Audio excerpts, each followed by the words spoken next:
හොඳයි සුබ දවසක් වේවා. අපේ Python ක්‍රමලේඛ භාෂා වීඩියෝ පාඩම් මාලාවේ තුන්වෙනි වීඩියෝ එක අද දවසේ ඔයාලා වෙනුවෙන් ඉදිරිපත් කරන්න සූදානම්.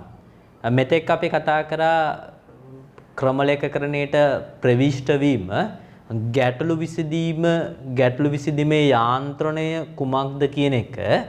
තවම අපි ඉන්නේ මේ ක්‍රමලේඛකරණයට මුලින් වූ සිද්ධාන්තමය කොටස් වල. අද දවසේ ප්‍රධාන මාතෘකාව මොඩියුලකරණය. මොඩියුලකරණය අපි බලමු මොඩියුලකරණය කියන්නේ කුමක්ද කියලා. අපි මෙහෙම උදාහරණයක් හිතන්නකෝ. ඔබ දන්නවා මේ වෙනකොට මුදල් තැන්පත් කිරීමේ යන්ත්‍ර තියෙනවා. දැන් මුදල් තැන්පත් කිරීමේ යන්ත්‍රයක් සඳහා ක්‍රමලේඛයක් ලියන්න කිව්වොත් ඔබට තනිවම ක්‍රමලේඛයක් සම්පාදනය කිරීම අසීරුයිනේ. ඔබට මුදල් තැන්පත් කිරීමේ යන්ත්‍රයක් හදලා ඒකට ප්‍රෝග්‍රෑම් එක ලියන්නේ කිව්වොත් ඒක අමාරු වැඩක්. ඒ වගේම ATM යන්ත්‍ර ඔබ දකිනවා. මුදල් ලබා ගැනීමේ හැකියාවක් තියෙනවා. එතකොට මේ ATM යන්ත්‍රයකට ක්‍රමලේඛ පද්ධතියක් ලියන්නේ කිව්වොත් ඔබට ඒක සංකීර්ණ ගැටලුවක්. ඒක ලියන්න අමාරුයි. ඒ නිසා මෙන්න මේ වගේ සංකීර්ණ ක්‍රියාවලි අන්තර්ගත වන අවස්ථාවකදී ඒ සඳහා ක්‍රමලේඛයක් නිර්මාණය කිරීම ඉතා අසීරුයි. ඒ නිසා එවැනි සංකීර්ණ ගැටලුව පියවරෙන් පියවර සරල කොටස් වලට වෙන් කරලා ඊට පස්සේ අර සරල කොටසට ප්‍රෝග්‍රෑම් එක ලියනවා. එහෙම නැත්නම් ක්‍රමලේඛය ලියනවා. මෙන්න මේ සංකීර්ණ ගැටලුවක් උදාහරණයක් ගන්නකො අපි මෙහෙම කිසියම් සංකීර්ණ ගැටලුව right පියවරෙන් පියවර සරල කොටස් වලට වෙන් කරනවා right උප ගැටලුව 1 උප ගැටලුව 2 උප ගැටලුව 3 ওই විදියට සරල කොටස් වලට වෙන් කරනවා. මේ සෑම උප ගැටලුවක්ම තවදුරටත් සරල කොටස් වලට වෙන් කරන්න පුළුවන්.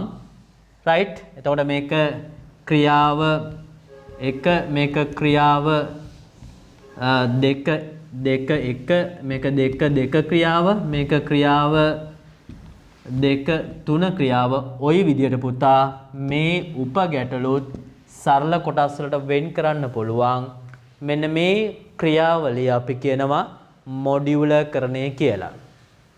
මොඩියුලකරණය මගින් සිදුවෙන්නේ සංකීර්ණ ගැටලුව පියවරෙන් පියවර සරල කොටස් බවට පත් කිරීම මොඩියුලකරණය කියලා කියනවා. මොඩියුලකරණය බලන්න දැන් ඒතර පියවරෙන් පියවර සංකීර්ණ ගැටලුව කුඩා කොටස් වලට වෙන් කරාට පස්සේ හමුවන කුඩා කොටස මගින් ඒ උප ගැටලුව නිරූපණය කරන මේ උප ගැටලුවට නැත්නම් ගැටලුවක සරලම කොටස ගැටලුවක සරලතම කොටස නිරූපණය කරනවා. මේ සරලතම කොටසට අපි කියන මොඩියුල කියලා. මොඩියුල කියලා කියනවා.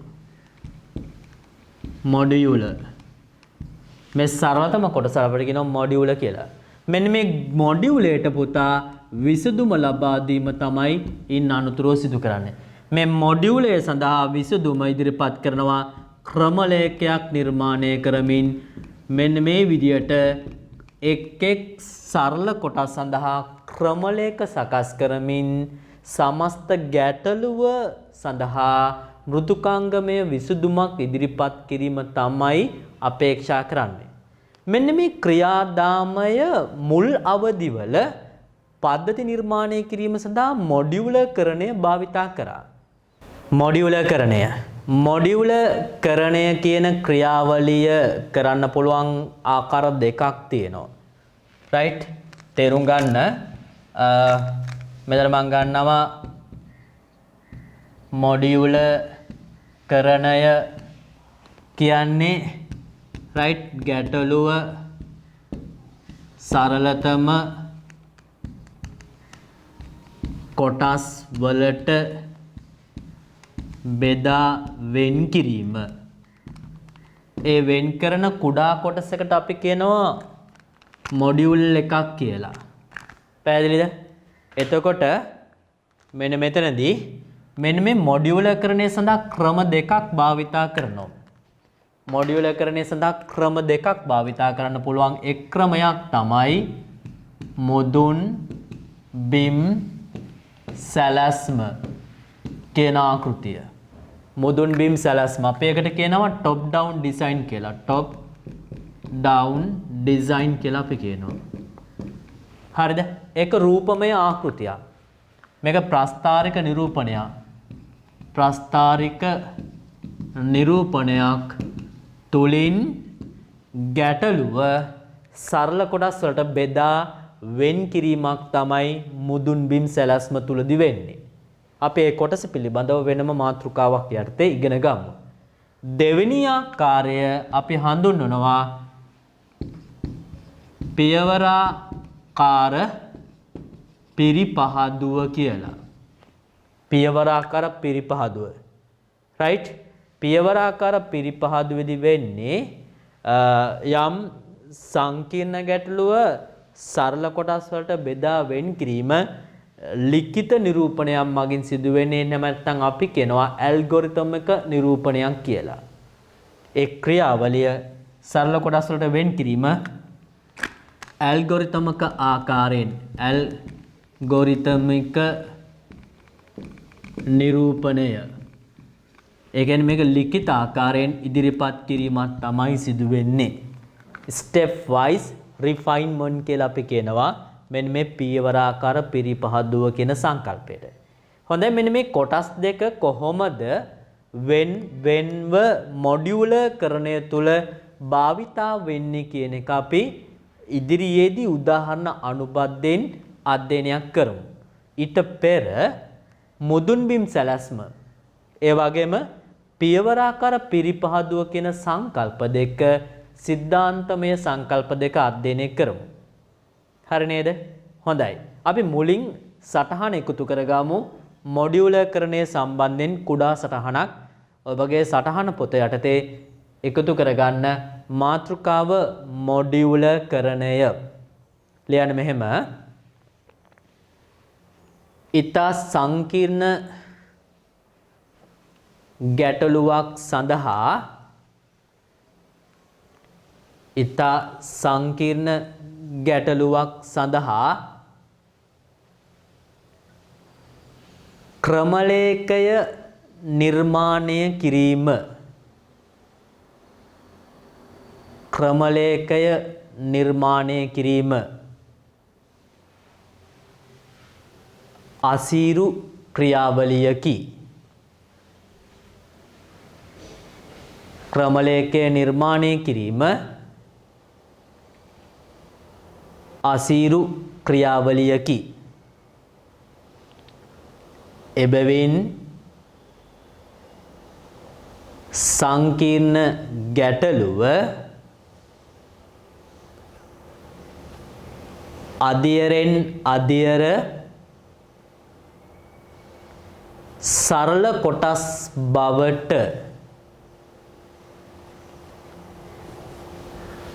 වෙන් කරනු ලබයි. සරල කොටස් බවට වෙන් කරනු ලබයි. එම සරල කොටස මොඩියුල වෙන පාටකින් ලියා ගන්න. මොඩියුල ලෙස හඳුන්වයි. එම සරල කොටස් මොඩියුල ලෙස හඳුන්වයි. මොඩියුල ලෙස හඳුන්වයි. මොඩියුලයක් මගින් සරල ක්‍රියාවක් නිරූපණය කරයි. මොඩියුලයක් මගින් සරල ක්‍රියාවක් නිරූපණය කරයි. තේරුණාද? දැන් අපි රතු පාටින් මෙහෙම ලියාගමු විශේෂ ප්‍රකාශයක්. සංකීර්ණ ගැටලුවක්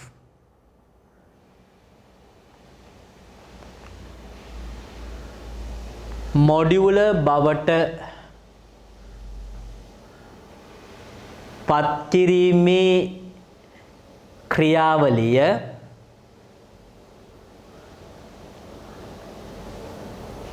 මොඩියුලකරණය වේ. මොඩියුලකරණය වේ. තේරුණාද? right. එතකොට මේ මොඩියුල් කියන්නේ සරල ක්‍රියාවක්. එතකොට විසඳුම ලබා දෙන සරල ක්‍රියාවලට ඊළඟ පේළිය ලියන්නේ මෙහෙම. හඳුනාගත් මොඩියුල සඳහා විසඳුම ලෙස ක්‍රමලේඛ සකස් කරමින් විසඳුම ලෙස ක්‍රමලේඛ සකස් කරමින්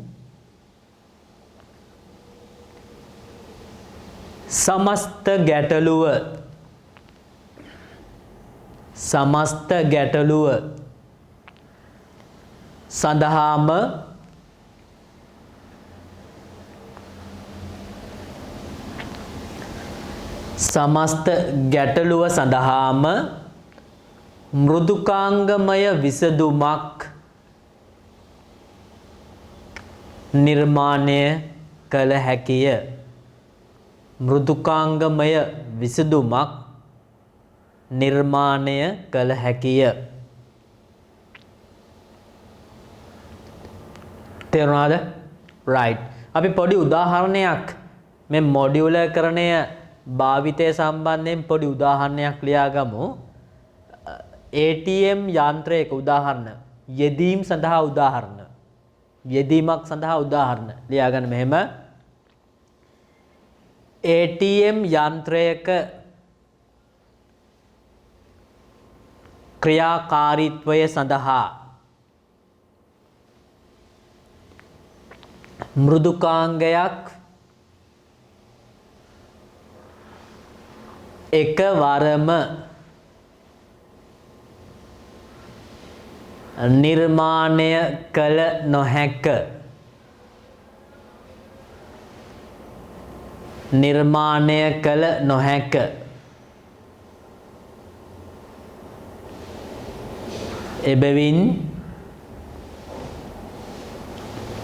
එබැවින්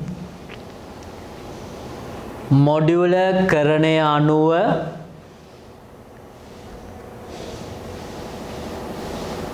එහි සරල කොටස් හඳුනාගෙන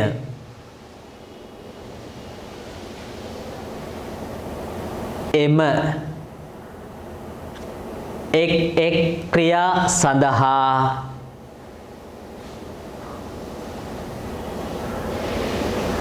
ක්‍රමලේඛ සරලව සකස් කර නැත්නම් පහසුවෙන් සකස් කිරීම සිදු කරයි. ඒ අනුව ATM යන්ත්‍රයේ ක්‍රියාකාරීත්වය සඳහා මෘදුකාංගය නිර්මාණය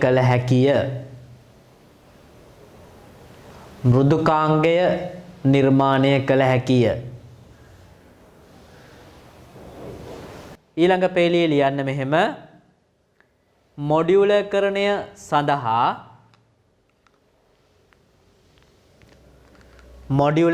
සඳහා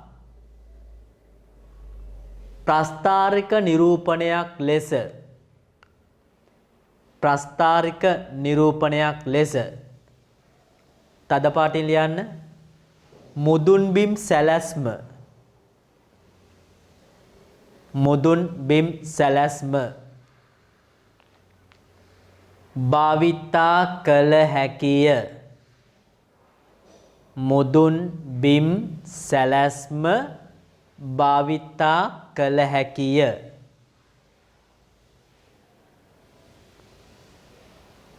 ඊළඟ පේළිය ලියන්න. ලිඛිත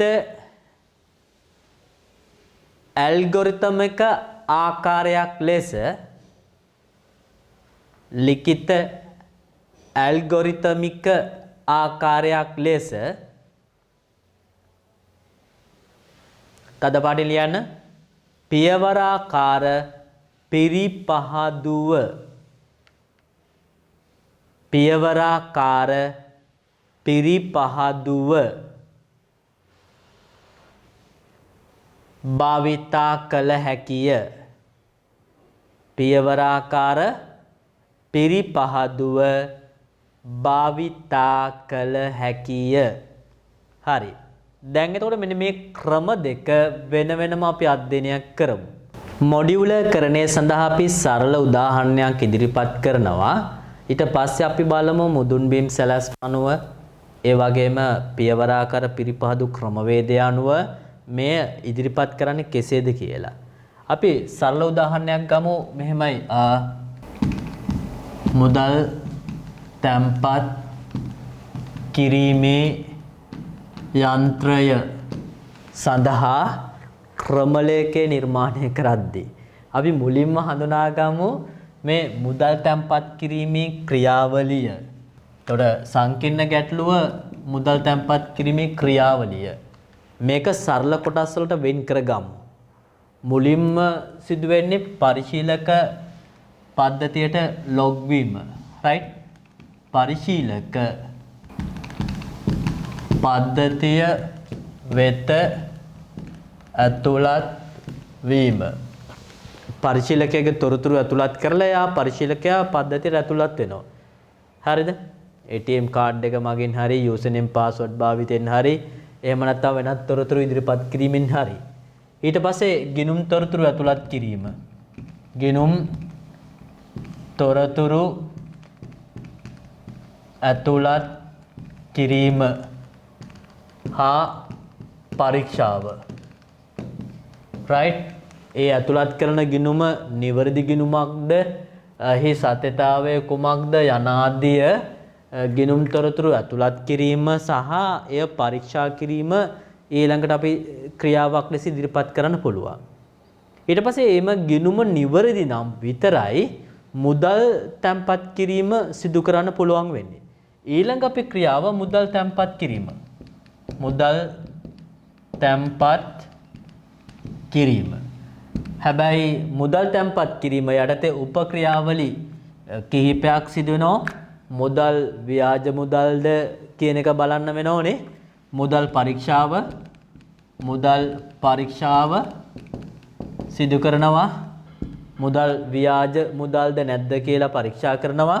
ඒ වගේම මුදල් වල වටිනාකම හඳුනා ගැනීම ඒ වගේම ඒ අනුව right තැන්පතු මුදල ගණනය නේ තැන්පතු මුදල ගණනය. එතකොට දැන් මෙන්න මේ ක්‍රියාව සරල කොටස් වලට වෙන් කරා. හරි? එතකොට දැන් තැන්පතු මුදල් ගණනය කරලා ඉවර වුණාට පස්සේ මුදල් තැන්පත් කිරීමේ ක්‍රියාවලිය සම්පූර්ණ කරනවා. ඊට පස්සේ ගිණුම යාවත් කාලීන කිරීම. ඒ කියන්නේ මුදල ලැබුණ කියලා ගිණුම තුලට ඇතුළත් කිරීම කරනවා. අනතුරුව තමයි අපි කුවිතාංශය නිකුත් කිරීම කරන්නේ. කුවිතාංශය නිකුත් කිරීම අවසානයේට අපි කරනවා. දැන් මෙන්න මේ විදියට පුතා සමස්ත ක්‍රියාවලිය මම ඉදිරිපත් කළා. මේ තියෙන්නේ මුදල් තැන්පත් කිරීමේ ක්‍රියාවලිය අධීරෙන් අධීර සරල කොටස් වලට බවට පත් කරා.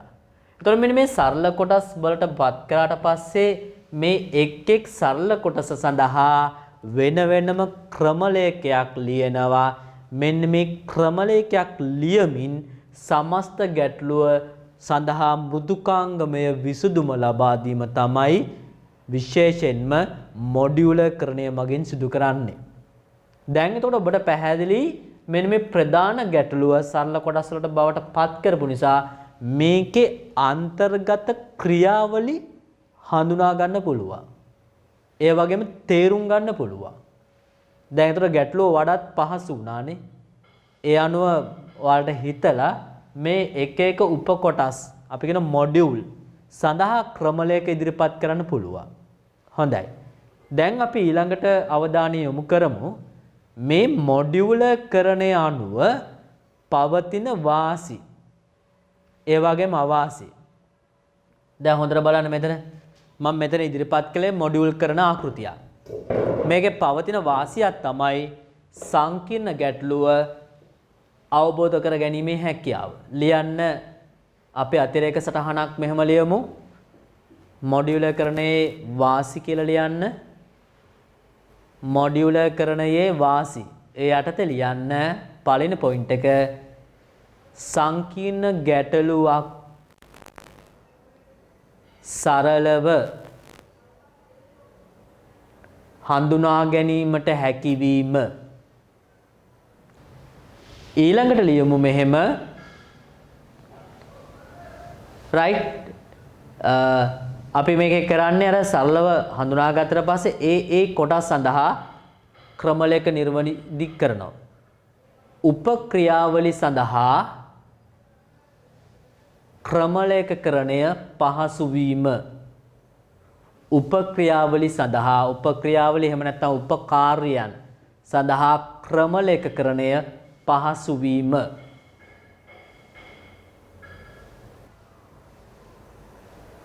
හරි.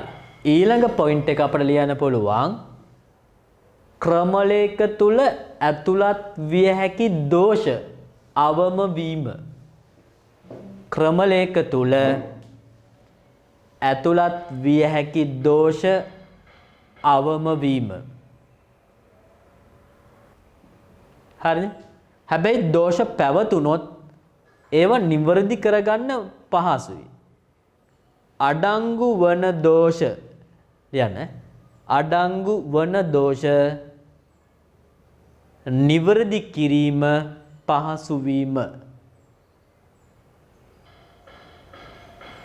මේකේ මොඩියුල් නැත්නම් අපි කියනවා සරල කොටස් එකින් එක වෙන වෙනම හඳුනා ගන්න නිසා නිර්මාණකරණය එකින් එක වෙන වෙනම කරන්න පුළුවන්. මුලින්ම පරිශීලකයට පද්ධතියට ඇතුළත් වෙන යූසර් නේම් පාස්වර්ඩ් එහෙම නැත්නම් ATM කාඩ් එක දාලා ඇතුළත් වෙන එකට වෙනම ප්‍රෝග්‍රෑම් එක ලියන්න පුළුවන්. ඊට පස්සේ පුතා ගිණුම් ඇතුළත් කිරීම සඳහා ගිණුම් තොරතුරු ඇතුළත් කිරීම සඳහා වෙනම ප්‍රෝග්‍රෑම් එක ලියන්න පුළුවන්. ඊට පස්සේ මුදල් පරීක්ෂා කරන්නේ කොහොමද?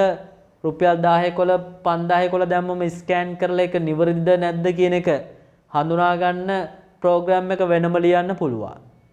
ඊට පස්සේ ඒ මුදල් වල වටිනාකම හඳුනාගෙන ඒවායේ තැන්පතු මුදල කොහොමද කියලා ගණනය කරන්න වෙනම ප්‍රෝග්‍රෑම්ස් ලියන්න පුළුවන්.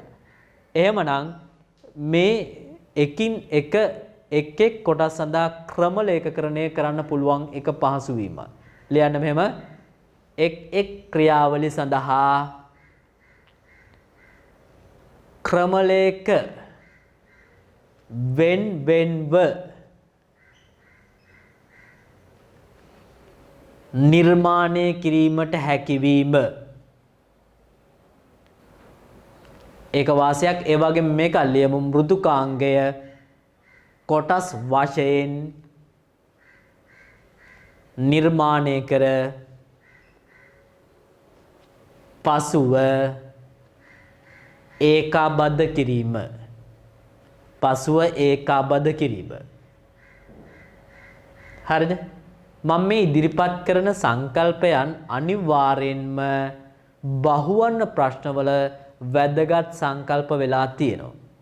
මීට පෙර බහුවර්ණවල ගොඩක් තීරණාත්මක ප්‍රශ්න මේ සංකල්ප පාදකව ඇවිල්ලා තියෙනවා. ඒ නිසා අවධානය තියාගෙන යමු. මම හිතනවා මේ සංකල්ප ඔබ මෘදුකාංග ශාස්ත්‍රයට ප්‍රවිෂ්ඨ වෙනවා නම් හෝ තොරතුරු තාක්ෂණ හෝ තාක්ෂණික ශාස්ත්‍රය තුළ උපාධි පාඨමාලා හා රැකියාව වෙළඳපොළට එනවා නම් අනිවාර්යෙන්ම ඔබ ක්‍රමලේඛකරණය පිළිබඳව හැකියාවක් තියෙන්න ඕන. එහෙනම් මෙන්න මේ සංකල්ප හොඳ අවධානයක තියාගමු. දැන් අපි යමු ඊළඟට මොඩියුලකරණයේ අවාසි. අපේ මොඩියුලකරණයේ අවාසි තමයි පුතා එක මොඩියුල් කියලා කියන්නේ වෙන වෙනමනේ මොඩියුල හදන්නේ. මොඩියුල හදන්නේ වෙන වෙනම. එතකොට එකම නමින් විචල්යන් තියෙන්න පුළුවන් මොඩියුල් කිහිපයක. එතකොට ඒවා ඒකාබද්ධ කරනකොට ගැටලු ඇති වෙන්න පුළුවන්. ලියන්න මෙහෙම පළවෙනි පොයින්ට් එක මොඩියුලකරණයේ අවාසි යටතේ මොඩියුල වෙන්වෙන්ව සකස් වන අතර එකම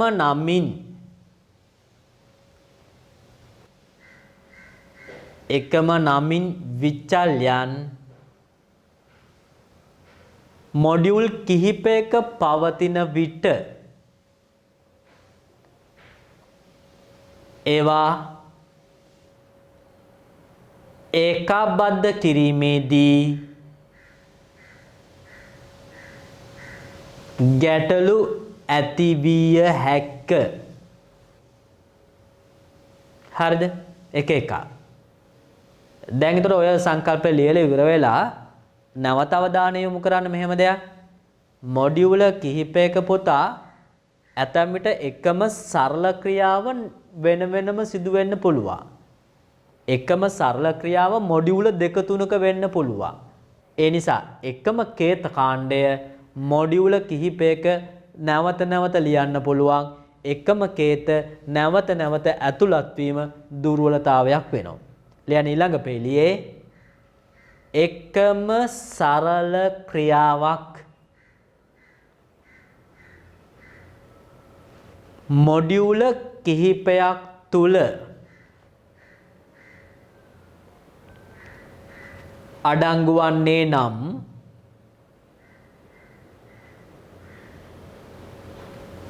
එකම උපදේශ එම මොඩියුල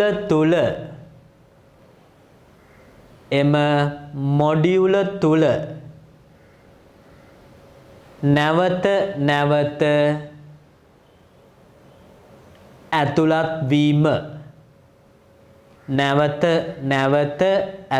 වීම එකම උපදේශ එම මොඩියුල තුල නැවත නැවත ඇතුළත් වීම එක දුර්වලතාවයක්. තේරුම් ගත්තද? ඔය දුර්වලතාව තියෙන්න පුළුවන්. හරිද? වාසි මම පැහැදිලි කරා, අවාසි පැහැදිලි කරා, මොඩියුලකරණය සම්බන්ධයෙන් උදාහරණයක් පැහැදිලි කරා. දැන් අපි ඊළඟට මොඩියුලකරණයේ ඊළඟ පොයින්ට් එකට අපි යමු. මුදුන් බිම් සැලැස්ම. මුදුන් බිම් සැලැස්ම යොදාගන්නේ මොඩියුලකරණය තුල මොඩියුල නිරූපණය කිරීම සඳහා. මුදුන් බිම් සැලැස්මේ ප්‍රධාන සංකල්පය වන්නේ සංකීර්ණ ගැටලුව. රයිට්? මෙතන තියෙනවා සංකීර්ණ ගැටලුව.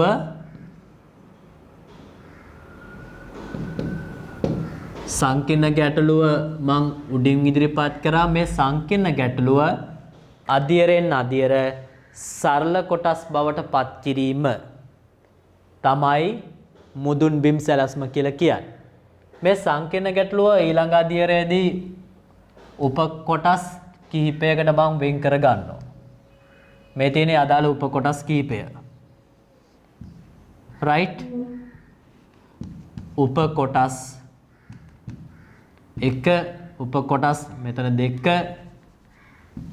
උප කොටස් දෙක, උප කොටස් තුන. නැවතත් මේ සංකීර්ණ ක්‍රියාදාමය උප කොටස් කිහිපයකට වෙන් කර ගන්නවා. රයිට්? මේක 3 1, මේක 3 2 උප කොටස්. මේකත් තවදුරටත් උප කොටස් කිහිපයකට වෙන් කර ගන්න පුළුවන්. එහි සංකීර්ණ භාවය මත 2 1 උප කොටස, 2 2 උප කොටස, 2 3 උප කොටස. මෙයත් අවශ්‍ය නම් තවදුරටත් කොටස් කීපයකට වෙන් කර ගන්න පුළුවන් 1 1 1 2 කියලා. මෙන්න මේ විදියට අපට අධ්‍යයන 3ක්ද ඊට වඩා වැඩියෙන් ඕනද කියන එක තීරණය වෙන්නේ ගැටලුවේ ප්‍රබලත්වය මත. මේ විදියට ඉහළ සිට මේ බලන්න, ඉහළ සිට ගැටලුව පහළට සරල කොටස් බවට පත් කිරීමක් කරනවා. මේ තියෙන්නේ මුදුන්, අපි කියනවා බිම්, මුදුන් කියන්නේ top, here down. අපි මේ සංකල්පය හඳුනනවා top down design. top down design කියලා. ඒ කියන්නේ මුදුන් බිම් සැලැස්ම. මේ සංකල්පය අපි හඳුන්වන টপ ඩවුන් ඩිසයින් හෙවත් මුදුන් බිම් සැලැස්ම සංකීර්ණ ගැටලුවක් අධියරෙන් අධියර සරලතම ඒකකය සරලතම ක්‍රියාව හමුවන තෙක් මේ විදිහට නිරූපණය කිරීම වෙන්කර ප්‍රස්ථාරිකව නිරූපණය කිරීම මුදුන් බිම් සැලැස්ම කියලා කියනවා. එතකොට මෙන්න මේ සරලතම කොටස පහළම මට්ටමේ හමුවන සරලතම කොටස මොඩියුලයක් කියලා කියනවා අපි. මොඩියුල. එතකොට මෙන්න මේ සරලතම කොටස් සඳහා විසඳුම පළමුව සැලසුම් කරනවා. ක්‍රමලයක ඉදිරිපත් කරන්නේ විසඳුම සැලසුම් කරන්නේ මේ පහළම මට්ටමේ එක් එක් කොටස් වලට මුල් අවස්ථාවේදී. ඒ අනුව මෙතෙන්ට අවශ්‍ය කරන ප්‍රෝග්‍රෑම් එක ලියලා ඒක ඉවර කරනවා. මෙතෙන්ට අවශ්‍ය කරන ප්‍රෝග්‍රෑම් එක ලියලා ඉවර කරලා ඒ දෙක එකතු කරලා මේ උප කොටස නිර්මාණය කරනවා. ඒ වගේම මෙතන උප කොටස් සඳහාද ක්‍රමලයක අවශ්‍ය ක්‍රමලයක වෙන වෙනම සකස් කරලා පුතා ඒව ඒකාබද්ධ කරලා ඒ උප කොටස සම්පූර්ණ කරනවා. ඒ ආකාරයෙන්ම මෙතෙන්ට අවශ්‍ය කරන ක්‍රමලයකයක් සකස් කරා මෙතෙන්ට අවශ්‍ය කරන ක්‍රමලයකයක් සකස් කරා ඒ අනුව ඒ දේව ඒකාබද්ධ කරලා උප කොටස් 3 නිර්මාණය කරනවා.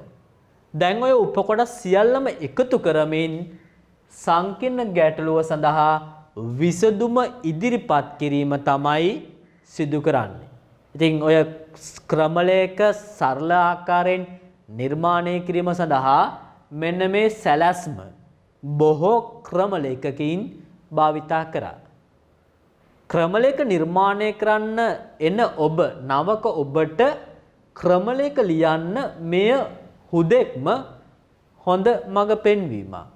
හිතන්නකෝ ඔබ ක්‍රමලයකයක් ලියන්න යනවා නම් යම් සරල ක්‍රියාවක් සඳහා මුලින්ම ඔබ කොලයක් අරගෙන මේ ආකාරයට ගැටලුව ලියලා ගැටලුව සරල කොටස් වලට වෙන් කරලා සරල කොටස් සඳහා උපදේශ වෙන වෙනම ලියන්න. ඒවා අනුබද්ධයෙන් සමස්ත ගැටලුව සඳහා ක්‍රමලයකය සම්පාදනය කරන්න පුළුවන්. තේරුණා නේද? පැහැදිලිද? හරි. දැන් එහෙනම් අපි සටහන නෝට් කරගන්න මුදුන් බිම් සැලැස්ම සඳහා ලියන්න මෙහෙම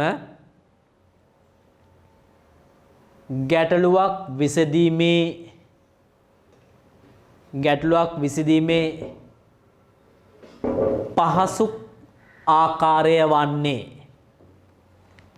පහසු ආකාරය වන්නේ ගැටලුව සරල කොටස් වලට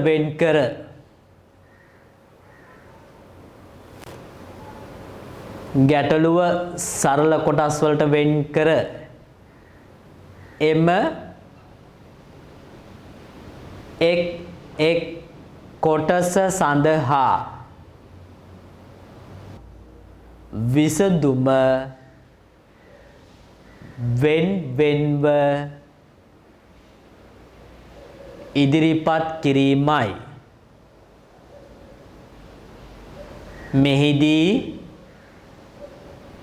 මෙහිදී ගැටලුවක්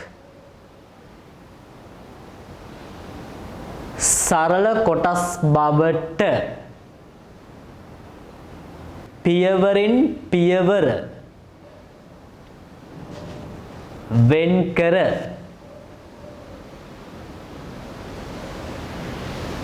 ප්‍රස්ථාරිකව නිරූපණය සඳහා මුදුන් බිම් සැලැස්ම භාවිතා කළ හැකිය. දැන් මුදුන් බිම් සැලැස්ම සඳහා සරල රූප සටහනක් ඔබගේ සටහන් පොත තුළ නිර්මාණය කරන්න. එතකොට මෙන්න මේ රතු පාටට ලියපු ක්‍රමලයක නිරූපණය කිරීමක් අත්‍යවශ්‍යම නැහැ. හරි. දැනට මේ සටහන එකතු කරගන්න මේවා මං කිව්වා මොඩියුල් කියලා. ඒ නිරූපණයත් සමගම මේ රූප සටහන ඔයාලගේ සටහන පොත මතට පිටපත් කරගන්න.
පියවරාකාර පිරිපහදු ක්‍රමවේදය අපි කියනවා step wise refinement. ගැටලු විසඳීමේ ක්‍රම තුලදී අපි මුලින්ම හඳුනාගත්තා මොඩියුලර්කරණය. දැන් මේ මොඩියුලර්කරණයේ ආකෘති දෙකක් අපි ඉදිරිපත් කරා. එකක් මුදුන් බිම් සැලැස්ම. එය මීට පෙර අපි පැහැදිලි කළා. දැන් අද මාතෘකාව පියවරාකාර පිරිපහදු ක්‍රමවේදය. පියවරාකාර පිරිපහදු ක්‍රමවේදයේදී නිරූපණය කරන්නේ සංකීර්ණ ගැටලුව. මේ තියෙන සංකීර්ණ ගැටලුව. මේ සංකීර්ණ ගැටලුව ඉදිරිපත් කරනවා පියවරෙන් පියවර ලිඛිත ආකාරයෙන්. රයිට්? පියවරෙන් පියවර අදාළ ලිඛිත ආකාරයෙන් ඉදිරිපත් කිරීමක් කරනවා මේ විදියට. මේකේ මේ ඉදිරිපත් කරන පියවර සමූහය. පියවර සමූහය. මේ ගැටලුව විසඳන පියවර සමූහය ඉදිරිපත් කරනවා. ඒතර මේ සෑම ක්‍රියාවක් මේ සෑම එක කොටසක් මගින් යම්කිසි ක්‍රියාවක් නිරූපණය කරනවා. මෙන්න මේ සෑම එක් එක් කොටස සඳහා වෙන වෙනම ඇල්ගොරිතමයක් ලියනවා. මේ සරල එක් එක් ක්‍රියාව කොහොමද විසඳන්නේ කියන එක වෙන වෙනම ඇල්ගොරිතමයක් ලියනවා. මෙන්න මේවා ඇල්ගොරිතම. රයිට්? ඇල්ගොරිතම කියලා කියන්නේ ඒ ක්‍රියාව සිදු කරන ආකාරය. ක්‍රියාව සිදු කරන ආකාරය ලිඛිතව ඉදිරිපත් කිරීම අපි කියනවා ඇල්ගොරිතමයක් කියලා. ඔබට පහසුම භාෂාව භාවිතා කරලා මේ සංකීර්ණ ගැටලුව අපි මෙතන ලයිස්තුවක් ලෙස ඉදිරිපත් කරලා සරල කොටස් වලට වෙන් කරලා ඒ සරල කොටස සිදු කරන්නේ කොහොමද කියලා ඉදිරිපත් කිරීම පියවරාකාර පිරිපහදු ක්‍රමවේදය කියලා කියනවා. තේරුණා නේද? හරි. මේක මෙහෙම උදාහරණයක් අනුබද්ධයෙන් ඉදිරිපත් කරන්න පුළුවන්. ඔබට මීට පෙර පැහැදිලි කළා. අපි මෙතන සරල උදාහරණයක් අරගෙන ඒ ක්‍රියාවලිය තේරුම් ගන්න බලමු. මුදල් තැන්පත් කිරීම. right here ක්‍රියාවලිය මුදල්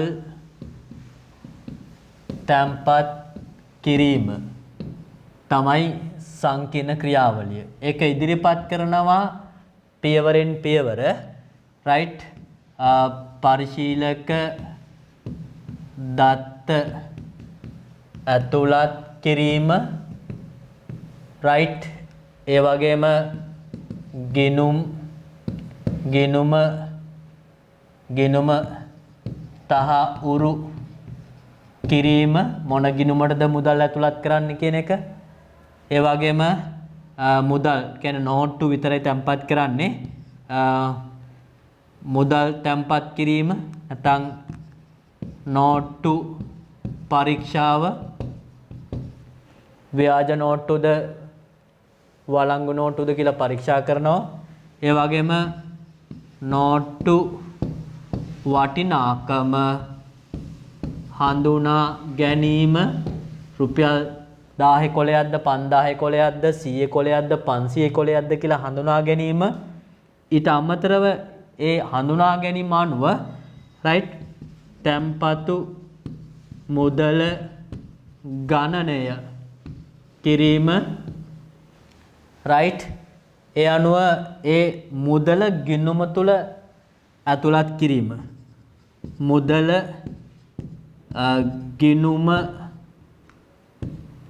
ගිණුම වෙත් තුල තැන්පත් කිරීම. තැන්පත් කරනකොට ගිණුමේ පවතින ශේෂය වැඩි වෙන්න ඕන. ඊට පසුව කුවිතාංශය නිකුත් කිරීම. කුවිතාංශය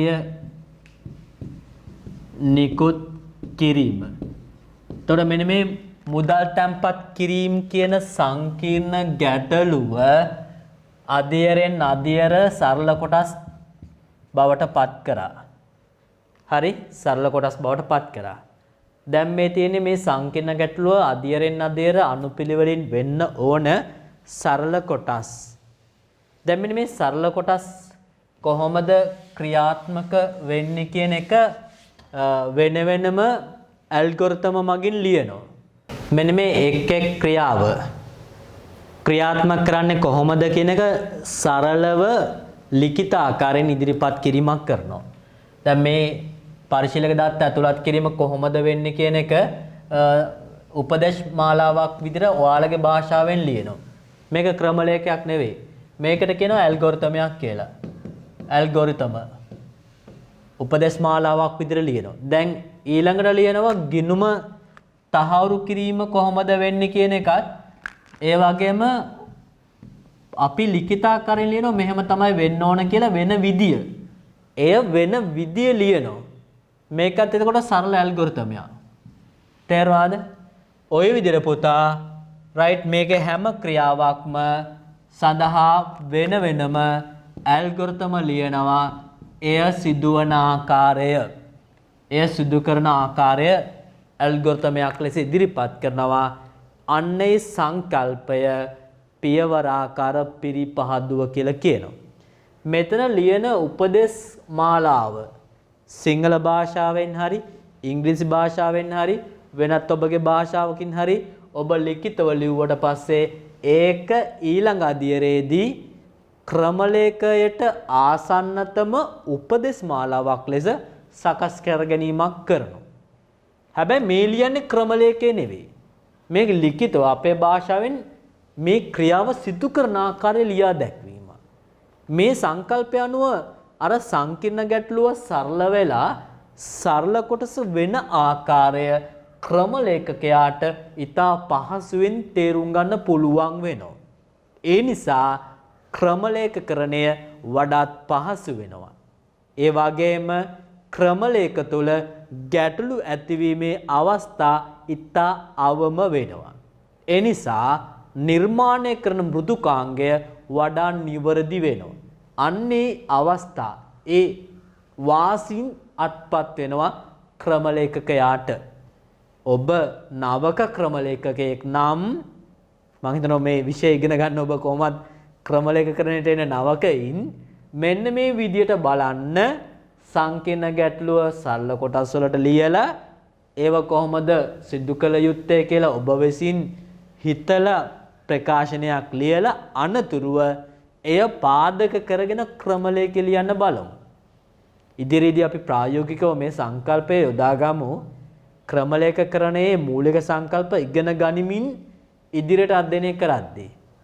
තේරුණා නේද? එහෙමනම් අපි දැන් ලියමු මෙහෙම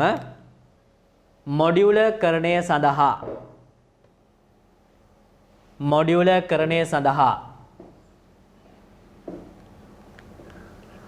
පියවරාකාර පිරිපහදු ක්‍රමවේදය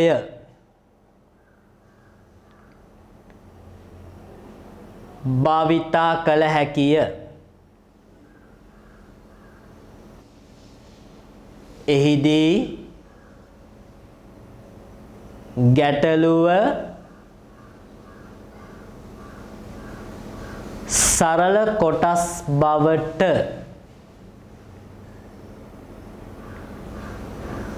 පත් කරන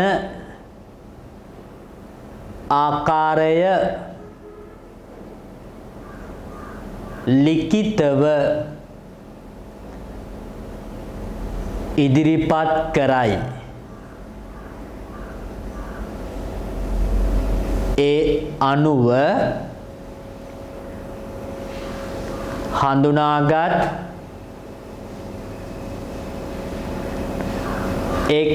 එක් සරල උපකොටස් සඳහා එක් උපකොටස් සඳහා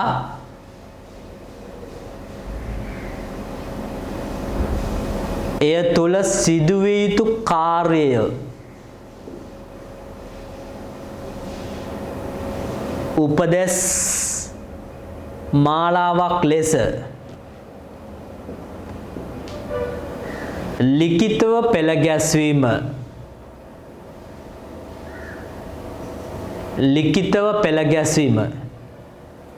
ඇල්ගොරිතමය සමගින් සිදු කරයි. ඇල්ගොරිතමයක් ලෙස සිදු කරයි. මෙම සමස්ත ක්‍රියාවලිය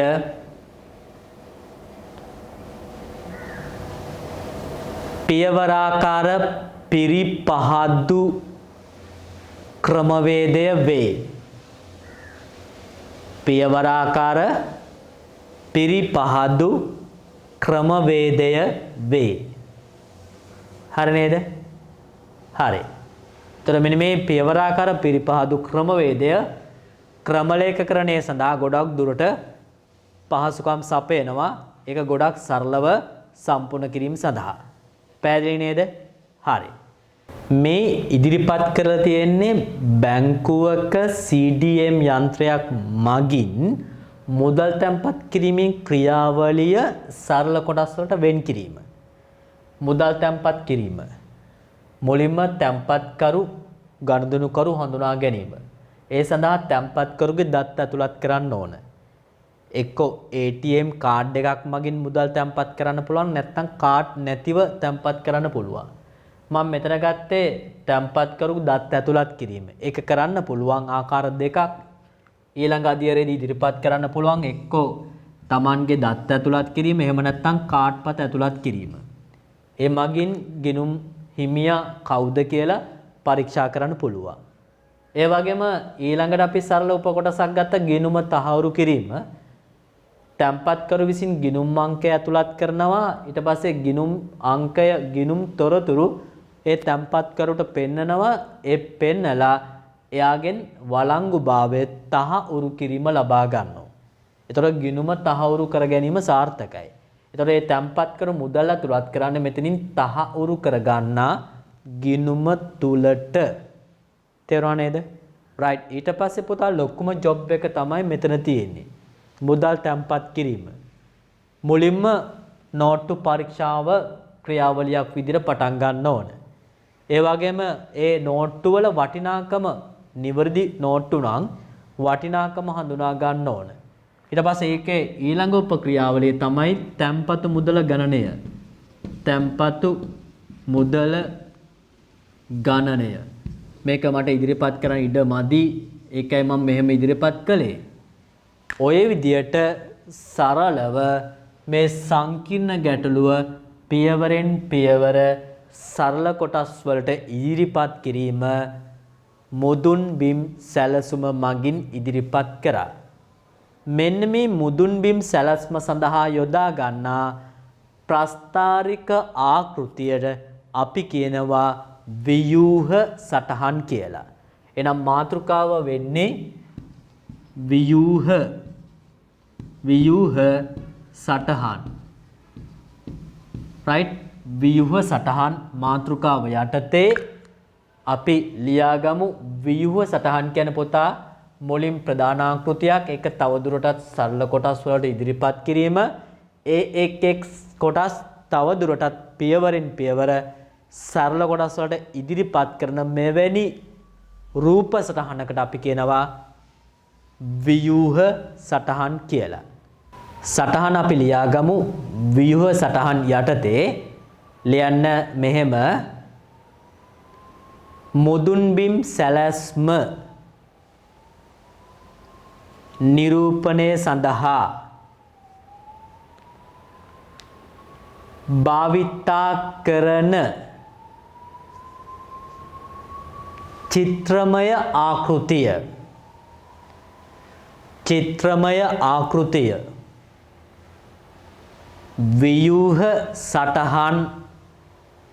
ව්‍යූහ සටහන් ලෙස හඳුන්වයි. ව්‍යූහ සටහන ලෙස හඳුන්වයි. පැහැදිලිද? මෙන්න මේ රූපමය ආකෘතියට අපි කියනවා ව්‍යූහ සටහන් කියලා. right දැන් සාමාන්‍ය ආයතනවලක් තියෙනවනේ.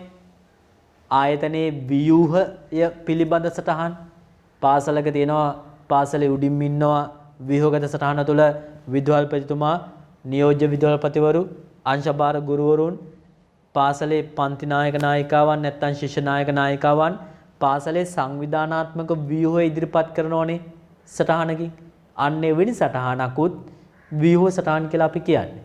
ඉතින් මේකත් එවැනි සටහන් ආකෘතියක්. පැහැදිලි නේද? මේ සරල ඉදිරිපත් කිරීමක් මම හිතනවා මේක සටහන් කරගත්තොත් හොඳයි කියලා. හරිද? right